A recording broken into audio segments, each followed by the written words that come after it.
ಎಲ್ಲರನ್ನ ಕಲಾಭಿಮಾನಿಗಳಿಗೆ ಕೂಡ ಈ ಹಲಕೂರು ಕಾಂತರಾಜ್ ಮಾಡುವ ಅನಂತ ಧನ್ಯವಾದಗಳು ಬಂಧುಗಳೇ. ಇವತ್ತಿನ ಪ್ರತ್ಯೇಕತೆ ಏನಪ್ಪಾ ಅಂತ ಹೇಳಿದ್ರೆ, ನಾನು ಸಾಕಷ್ಟು ಮಡಸರ ನಿಯೋಜಕ ವರ್ಗದಲ್ಲಿ ನಮ್ಮ ಕ್ಷೇತ್ರದಲ್ಲಿ ಎಲ್ಲಾ ಊರುಗಳು ಕೂಡ ಡ್ರಾಮಾ, ಮದುವೆ, ಸಾವು, ನೋವು, ದೇವಸ್ಥಾನಗಳು ಇನ್ನೊಂದು ಮತ್ತೊಂದು ಹೋಗ್ತಾ ಇರ್ತಾನಾಗ್ಲಿ.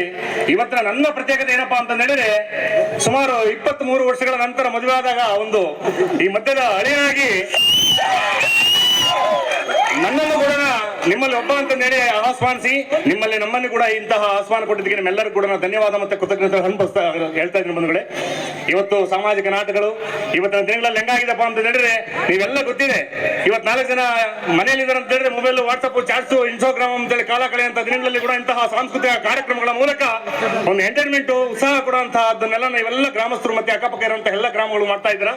ನಾನು ಒಂದು ರಿಕ್ವೆಸ್ಟ್ ಏನಪ್ಪಾ ಅಂತ ಹೇಳಿದ್ರೆ ಮಧ್ಯ ಗ್ರಾಮದಲ್ಲಿ ಕೇಳ್ಕೊಳ್ಳೋದೇನಪ್ಪಾ ಅಂದ್ರೆ, ಬೇರೆ ಊರಿಂದ ಬಂದಂತಹ ಅವರಿಗೆ ಯಾವುದೇ ಕಾರಣ ಕೂಡ ತೊಂದರೆ ಆಗದಂಗೆ ಅವ್ರಿಗೆಲ್ಲಾ ರೀತಿಯಾದಂತಹ ಪ್ರೋತ್ಸಾಹ ಮಾಡಿ, ನಾಳೆ ಬೆಳಗ್ಗೆ ಮಧ್ಯದಲ್ಲಿ ಏನಾದ್ರು ಒಂದು ಪ್ರೋತ್ಸಾಹ ಆಗುತ್ತೆ ಅಂತ ಹೇಳಿದ್ರೆ ನಿರ್ಭಯವಾಗಿ ಆ ಗ್ರಾಮಕ್ಕೆ ಹೋಗಿ ನಾವೆಲ್ಲ ಪಾರ್ಟಿಸಿಪೇಷನ್ ಮಾಡೋಣಪ್ಪ, ಅಲ್ಲಿ ಯಾವುದೇ ರೀತಿ ತೊಂದರೆ ಇಲ್ಲ, ಮಣ್ಣ ತಗೊಳ್ತಾರೆ, ನೋಡ್ಕೊಳ್ತಾರೆ ಎಂಬ ಒಂದು ಮನೋಭಾವನೆ ನಿಮಗೆ ಬರಬೇಕು.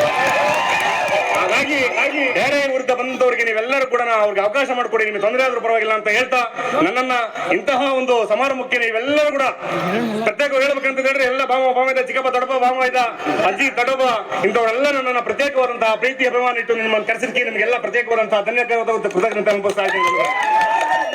ಇಷ್ಟು ಮಡಸರ ನಿಯೋಜಕ ವರ್ಗದಲ್ಲಿ మన ಕ್ಷೇತ್ರ ಅನ್ಕೊಂಡಿತ್ತು. ಈಗ ಪಾಗೋಡು ಕೂಡ ನನ್ನ ನೆಂಟರು ಕೂಡ ಆಹ್ವಾನ ಮಾಡಿದ್ರೆ ನಾನು ಪ್ರತ್ಯೇಕವಾದ ಧನ್ಯವಾದಗಳು. Thank you.